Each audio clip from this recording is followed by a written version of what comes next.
प्यारे छात्रों, कक्षा 12 के सभी बच्चे ध्यान दें।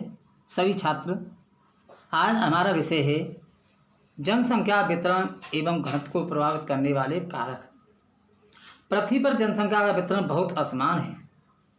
प्रति वर्ग किलोमीटर औसत घनत्व 42 व्यक्ति है। पृथ्वी के थोड़े से थल भाग अत्यंत घने बसे हैं। दूसरी ओर विस्तृत भूभाग या तो विरल है या निर्जन है। किसी क्षेत्र पर प्राकृतिक वातावरण के तत्वों का प्रभाव तो मानव वितरण पर प्रत्यक्ष रूप से प्रभाव पड़ता है, साथ ही वहाँ की सांस्कृतिक भूदृश्यों का भी प्रभाव पड़ता है। इसके मुख्य 3 कारक हैं। पहला कारक है भौतिक कारक। भौतिक कारक में 3 हैं: स्थिति, जलवायु, भू आकृति। किसी देश की केंद्रीय स्थिति जनसंख्या को अधिक आकर्षित करती है, क्योंकि इस प्रकार की स्थिति से दूसरे देशों के साथ सुविधापूर्वक संपर्क स्थापित होते हैं। फलस्वरूप परिवहन एवं व्यापार का विकास होता है। जिस देश की स्थिति समुद्र तटीय होती है, वहाँ भी सघन जनसंख्या मिलती है। विश्व की अधिकांश जनसंख्या समुद्र तटीय भागों में, नदी के किनारे, खनिज केंद्रों एवं औद्योगिक केंद्रों में से ही केंद्रित है। सुदूर क्षेत्र अपेक्षाकृत जनसंख्या आकर्षण कम करते हैं। दूसरा कारण है जलवायु। जनसंख्या वितरण पर जलवायु का प्रभाव अधिक पड़ता है।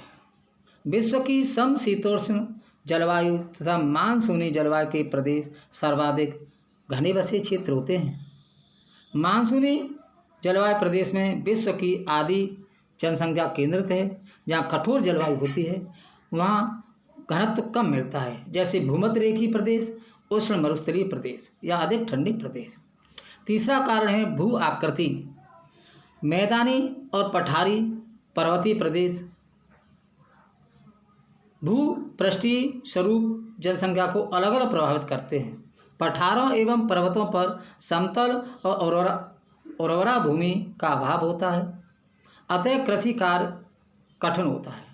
परिवहन की असुविधा होती है, जबकि मैदान समतल एवं उपजाऊ होने से जनसंख्या का पोषण होता है। इसलिए विश्व की 75% जनसंख्या मैदानी भागों में पाई जाती है। दूसरा मुख्य कारक है आर्थिक कारक। आर्थिक कारकों में 2 कारक हैं: खनिज और मिट्टी। जो भूभाग खनिज पदार्थों से में संपन्न होते हैं, वहाँ औद्योगिक विकास की संभावना अधिक होती है। औद्योगिक उन्नति से आवश्यक उपभोग की वस्तुएं अधिकाधिक लोगों को सुविधा से प्राप्त हो जाती है। इसलिए खनिज और औद्योगिक क्षेत्रों में जनसंख्या अधिक पाई जाती है। दूसरा मिट्टी। उर्वरा मिट्टी के क्षेत्र अधिक घने बसे होते हैं। इनमें अधिक पोषण क्षमता के होने का कारण जनसंख्या घनी होती है। गंगा सिंधु का मैदान, यांगटी सिकियांग का मैदान, नील नदी की घाटी का मैदान, काली मिट्टी का मैदान, ये सबसे अधिक घने बसे क्षेत्र हैं। अगला कारक है सामाजिक एवं सांस्कृतिक कारक। सामाजिक एवं सांस्कृतिक कारक पहले सामाजिक व्यवस्था है, सोशल सिस्टम। मानव द्वारा स्थापित सामाजिक व्यवस्था का भी जनसंख्या के वितरण पर काफ़ी प्रभाव पड़ता है। समाज के रीति रिवाज, धार्मिक दृष्टिकोण तथा मानव की मान्यताएं आदि से जनसंख्या की वृद्धि नियंत्रित होती है। विश्व के कई देशों के लोग जो भागवादी होते हैं, उनमें बच्चे पैदा करना सामाजिक कर्तव्य माना जाता है। दूसरा कारण है राजनैतिक व्यवस्था। सामाजिक पॉलिटिकल साइंस सिस्टम के आधार पर राजनीतिक नियमों का भी सीधा प्रभाव जनसंख्या के वितरण पर देखा जाता है। भारत सरकार की उदार नीति के कारण समय समय पर पड़ोसी देशों से लाखों लोग शरणार्थी के रूप में आते रहे हैं, भारत के स्थायी रूप में बस जाते हैं। ऑस्ट्रेलिया सरकार की श्वेत नीति के कारण वहाँ गोरे लोगों के अतिरिक्त अन्य किसी को बसने का अधिकार नहीं दिया है, अतः यहाँ जनसंख्या वितरण कम है। नगरीकरण। नगर सुरक्षा, परिवहन, संचार तंत्र, शिक्षा, स्वास्थ्य और मनोरंजन सेवाओं से मुक्त है। बेहतर रोजगार उपलब्ध कराने के कारण यहाँ सघन जनसंख्या पाई जाती है। औद्योगिकरण, औद्योगिक क्षेत्र नए कारखानों तथा व्यावसायिक केंद्रों में नए रोजगारों के अवसर सुलभ कराते हैं। यहाँ दुकानदार, व्यापारी, बैंक कर्मी, डॉक्टर, शिक्षक तथा अधिकारी अपनी सेवाएं देकर जनसंख्या के घनत्व को बढ़ा देते हैं। प्यारे बच्चों, अगला पॉइंट है जनसंख्या वृद्धि। अब जनसंख्या वृद्धि क्या है, थोड़ा इसे समझें। जनसंख्या वृद्धि जनक कारक है। जनसंख्या वृद्धि से आशय उस जनसंख्या परिवर्तन से है जिसमें एक निश्चित अवधि में बसे हुए लोगों की संख्या से में परिवर्तन आ जाता है। जनसंख्या में परिवर्तन होने से उसकी संख्या बढ़ाना धनात्मक वृद्धि और उसकी संख्या में गिरावट आना ऋणात्मक वृद्धि कहलाती है। जनसंख्या वृद्धि को प्रभाव प्रतिशत के रूप में व्यक्त किया जा सकता है। जनसंख्या भूगोल की आधारभूत अवधारणा है। जनसंख्या की वृद्धि दर, जनसंख्या में होने वाले वह परिवर्तन जो प्रतिशत में कम व्यक्त किया जा सकता है, जो प्रतिशत में जनसंख्या की वृद्धि कहलाता है। जनसंख्या की प्राकृतिक वृद्धि, किसी क्षेत्र में दो समय अवधि के मध्य जन्म और मृत्यु के अंतर से बढ़ने वाली जनसंख्या को जनसंख्या की प्राकृतिक वृद्धि कहते हैं। बच्चों, प्राकृतिक वृद्धि का एक सूत्र है, प्राकृतिक जनसंख्या वृद्धि बराबर जन्म दर माइनस मृत्यु दर। प्राकृतिक जनसंख्या वृद्धि बराबर जन्म दर माइनस मृत्यु दर। जनसंख्या की वास्तविक वृद्धि, जनसंख्या की वास्तविक वृद्धि से आशय जन्म और मृत्यु प्लस आप्रवास और उत्प्रवास से लगाया जाता है। जनसंख्या की धनात्मक वृद्धि, जब दो समय अंतरालों के बीच जनसंख्या की जन्म दर मृत्यु दर से अधिक हो जाती है, तब अन्य देशों से लोग स्थायी रूप से उस देश में प्रवास कर जाए। जनसंख्या की ऋणात्मक वृद्धि, जब दो समय अंतरालों के बीच जनसंख्या कम हो जाए तो उसे जनसंख्या की ऋणात्मक वृद्धि कहते हैं। यह तब होती है जब जन्म दर मृत्यु दर से कम होती है या लोग अन्य देशों को प्रवास कर जाते हैं। अगला पॉइंट आता है बच्चों, जनसंख्या वृद्धि से उत्पन्न समस्याएं। जब हमारे विश्व में जनसंख्या अधिक हो जाएगी तो अनेक समस्याएं उत्पन्न होती हैं।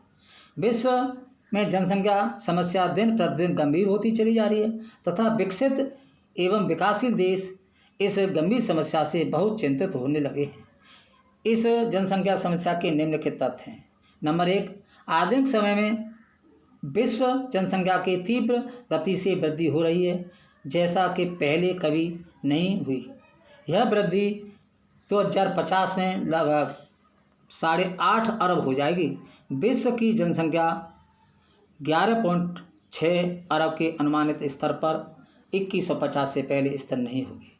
विश्व जनसंख्या में प्रति सेकंड 3 की वृद्धि तथा प्रतिदिन 2,46,668 लोग जुड़ते हैं। यह हमारी जनसंख्या की वृद्धि है। अब जनसंख्या वृद्धि में अगला कारण है तापमान में वृद्धि। प्रतिवर्ष तापमान में वृद्धि हो रही है। इस गति से तापमान बढ़ता रहा है। समुद्र तटीय क्षेत्र, छोटे मोटे द्वीपों रहने वाले जनसंख्या को समुद्र के जल स्तर के ऊपर उठने के कारण अपने स्थान छोड़कर भागने को मजबूर होना पड़ सकता है। फिर आसपास में ऐसा कोई क्षेत्र भी नहीं होगा जिन्हें आसानी से बसाया जा सके। अगला कारण है पर्यावरणीय कारण। पर्यावरण में दिनों दिन जनसंख्या का निम्नीकरण हो रहा है, लेकिन वहाँ का प्रभाव बहुत कुछ असमान अनुमान पर भी आधारित होगा। संयुक्त राष्ट्र संघ के अनुसार आज भी क्षरित हो रहे स्थानीय पर्यावरण जनसंख्या संचालनों के अधिकाधिक कारण बन रही है। एड्स महामारी का प्रभाव। प्यारे छात्रों, एड्स जो महामारी विश्व में जो फैली हुई है, इसके कारण भी जनसंख्या कम हो रही है। वर्तमान में 5 करोड़ लोग एड्स वायरस से संक्रमित तथा 10 लाख मौतें प्रतिवर्ष हो रही हैं। सीमित साधन। प्यारे छात्रों, हमारे विश्व में जनसंख्या को देखते हुए साधन बहुत सीमित हैं। भरण पोषण प्राप्त पूरी जनसंख्या के लिए नहीं हो पाता है। उनकी मात्रा लगभग निश्चित है। पृथ्वी के थल क्षेत्र में वृद्धि नहीं की जा सकती। प्राकृतिक संसाधन भी लगभग निश्चित हैं।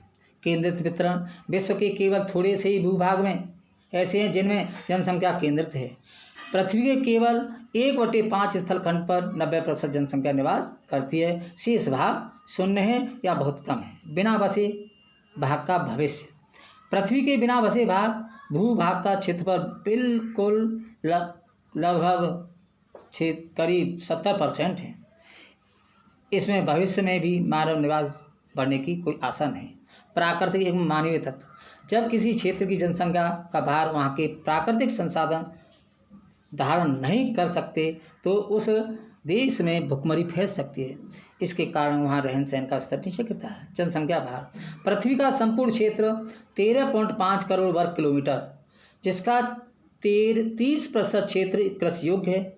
विश्व में प्रति व्यक्ति लगभग 2 एकड़ कृषि योग्य भूमि है, लेकिन 30% क्षेत्र में 18% क्षेत्र पर स्थायी घास, स्थली और पशुचारण भूमि है। राजनीतिक प्रतिबंध। नए बसे क्षेत्रों में जनसंख्या घनत्व कम है तथा देशों में जनसंख्या के रहन सहन का स्तर बहुत ऊंचा है।